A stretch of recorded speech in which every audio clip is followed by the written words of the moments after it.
Guys இப்போ வந்து பாத்தீங்க அப்படின்னா நெல்லியம்பதி செக் போஸ்ட் வந்து நாங்க தாண்டிட்டோம் கைஸ். ஃபர்ஸ்ட் செக் போஸ்ட்ல வந்து அமௌண்ட் எந்த அமௌண்ட்டும் இல்ல, சும்மா வந்து நம்ம வண்டி நம்பரை மட்டும் ரெடி பண்ணிட்டு அப்படியே நம்ம கிளம்ப வேண்டியதுதான். கையிலே தான் கேஸ் போன் இருந்துச்சு, பட் அது வந்து வீடியோ எடுக்க மறந்துட்டேன். அண்ட் அதே மாதிரி வந்து நம்ம 4 மணிக்குள்ள கீழே இறங்கணும் அப்படின்னு சொன்னாங்க ஒரு விஷயம். சர்வீஸ் வேற ஒன்றும் இல்லை கைஸ். அண்ட் கைஸ் ரொம்ப முக்கியமான விஷயம் என்ன அப்படின்னா டபுள் ஹெல்மெட் வந்து 100% மஸ்ட்.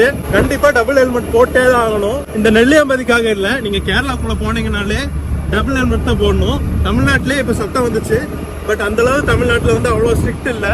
பட் கண்டிப்பா வந்து கேரளால வந்து ரொம்ப ஸ்ட்ரிக்டா தான் இருக்கு. எனக்கு வந்து இந்த கேரளா ஊருக்காரங்க ஃபுல்லுமே ஹெல்மெட் போட்டிருக்காங்க.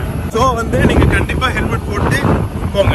அண்ட் கைஸ் வந்து பாத்தீங்க அப்படின்னா செக் போஸ்ட்டை தாண்டின உடனே ஹில் ஸ்டேஷன் மாதிரியே இல்லை இது. சீரியஸா இது பார்க்க வந்து ஒரு உண்மையாலுமே ஒரு ஃபாரஸ்ட் மாதிரி தான் இருக்கு. நீங்களே பாருங்க எப்படி இருக்கு அப்படின்னு. ஏரியா வந்து உண்மையாலுமே சூப்பரா இருக்கு. இப்போ வரைக்கும் வந்து எங்களுக்கு கூலிங் எல்லாம் ஒன்றும் ஸ்டார்ட் ஆயிடுச்சுல. கூலிங் ஆச்சுன்னா அப்படின்னா நான் சொல்றேன். அண்ட் நெல்லியம்பதியோட வெதர் எப்படி இருக்குன்னு நான் சொல்றேன். அண்ட் இப்போ பாத்தீங்கன்னா ஒரு 2-3 ஃபால்ஸ் வந்து சின்ன ஃபால்ஸ் வந்து இருக்கு.